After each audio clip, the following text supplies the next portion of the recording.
Okay, so life with James Harden has got off to a pretty good start for the Brooklyn Nets. They've won their first couple of games with him on board. Saturday night is when it all got underway. They beat Orlando 122 to 115. Then on Monday night, they beat the Milwaukee Bucks 125-123. Most importantly, though, in response to all of this, Ryan Farmer Jones tweeted, "The 2021 Brooklyn Nets are the greatest team in the history of basketball." Ryan, you're very welcome to the show. You stand over this. This is it. Job done. Give him the rings right now. I've seen enough. Yeah. No, I mean, that was certainly made in jest to an extent.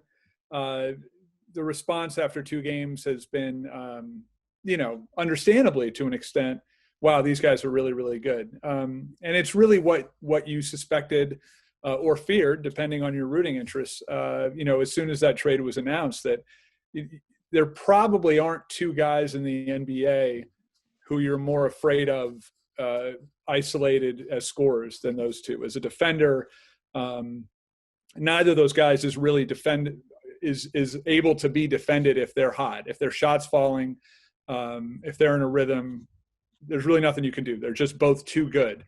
And so to put them together in the same lineup it's terrifying for the rest of the league on one level.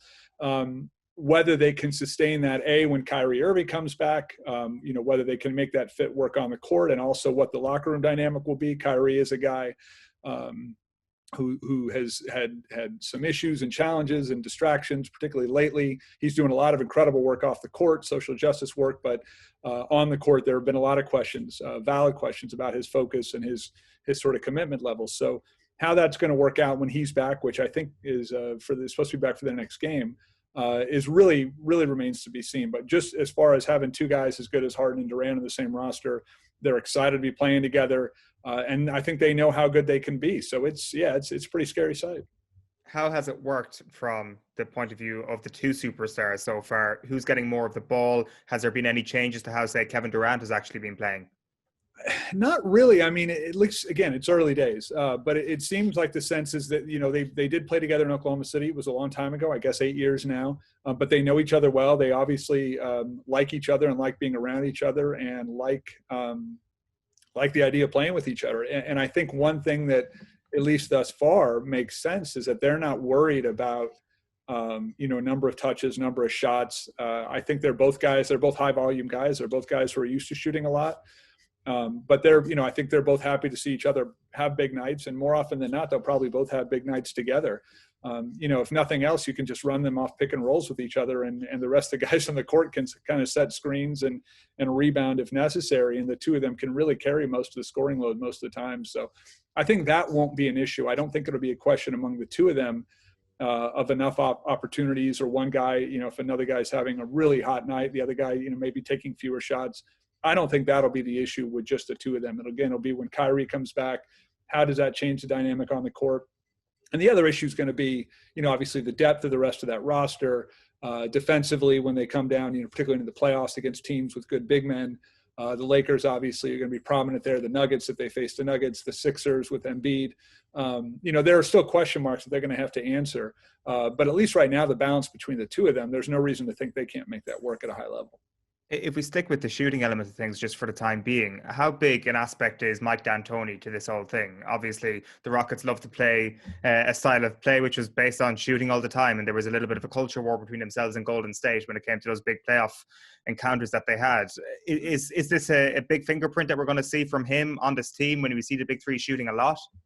I think so. The league has gone in that direction so much with, pushing the pace and shooting threes and the simple math realization that if you make threes at a high enough level, they make more sense than twos. So, and you've got two of the best 3-pointers in the league, and Harden and 3-point shooters, and Harden and Durant. So, yeah, I think they're going to keep working that. And there's no reason not to. D'Antoni, obviously working alongside Steve Nash, they know each other well. Nash certainly appreciates the value of effective 3-point shooting from his own playing days and as a coach now, and the connection to Kerr, like you said, where Durant played for Steve Kerr and Nash worked with the Warriors a bit. So I think there's going to be a lot of I don't see a lot of real potential conflict there among sort of philosophically with how they're going to approach it. There's no reason to think that most nights they're not just going to be able to outshoot people and win. I guess they philosophically were never that different anyway, Golden State to Houston. It was more the Phil Jackson school of thought that Steve Kerr would have obviously come through Right. learning. That is the big difference there, I guess, between how he was brought up and I guess what manifested over the last 10 years. Yeah. I mean, it's a neat thing to kind of trace back the evolution of NBA offense over the past, 20, 30 years. Phil Jackson, the triangle, and whether that was really a great thing or whether it was just the fact that it worked so well because you had Michael Jordan and Scottie Pippen, and then you had Shaq and Kobe and, Kobe and Gasol and other guys later on. The triangle worked when you had elite teams and great talent. And at least one, if not a couple of superstars. So almost any offense works pretty well if you've got multiple superstars. The game has changed so much. Again, obviously the emphasis on the three-pointer, the increasingly positionless nature of the NBA where, if you're just a big man who's going to be a post-up guy, there's almost no place in the game for you anymore. Everybody needs to be a shooter. Everybody needs to have a length. And again, that's where, Durant is kind of the, ultimate prototype of the new school NBA. Harden, with his very strange, sort of throwback game in some ways, but also it's just sort of defies, real easy categorization the way Harden plays. But again, they're just the two of those guys are both so good at everything on offense. They're both great passers too. I'm not sure how much philosophically it's going to matter. Because they're sort of the end result of sort of this, I think, evolution of offense in the NBA is if you've got a couple of guys who are that complete offensively, you just kind of let them do what they're going to do out there and they're going to make it work. So as you say, Cavs back-to-back games over the next few days. We expect to see Kyrie Irving play in those games. What specifically are you expecting to see once he enters the fray? I don't know. That's really the catch with Kyrie. You just don't know. Again, I mean, talent-wise, he's one of the a top 10 guy probably in the league when he's on his game. Again, a phenomenal offensive player, creative, can create shots and finish as well as anyone in the league. And listen, in the 4 years that the 3 years, I guess, that stretch, the 4 years when LeBron was back in Cleveland and they had Kevin Love, they got a championship and came close a couple other times. Despite, the sort of personality clashes between Kyrie and LeBron in particular and injuries to those teams, they were awfully good. Those were great runs.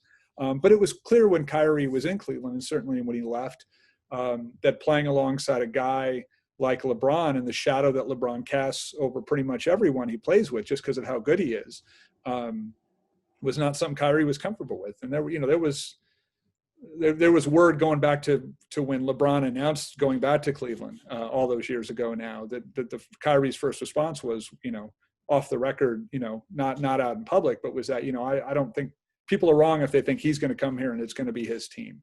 So Kyrie, that's been an issue for him for a long time in his career. And now he's with two other guys who can even kind of take that spotlight. That's the wild card to me with this whole team is Kyrie committed? Is he just committed to being an NBA player right now? And again, you can't give him enough credit for a lot of what he's doing off the court. He's doing real, tangible, important work off the court with his money, with his actions. I admire a lot of that. He is still an NBA player, and he's still getting paid to be an NBA player. And if he's on your roster and you're counting on him, what he's going to bring to this dynamic, I just don't know. I think it's impossible to say right now how he'll fit in. I think the motivation should be there for him to win a championship with LeBron, another city, and for these three guys to do it together. The motivation for all three of those guys is substantial right now, and for Kyrie in particular. So I think there's plenty of reason for him to sort of get on board and be focused and want to be a part of this team being great. But I don't think anybody can say for sure where his head is right now. Are you concerned defensively about this Brooklyn Nets team?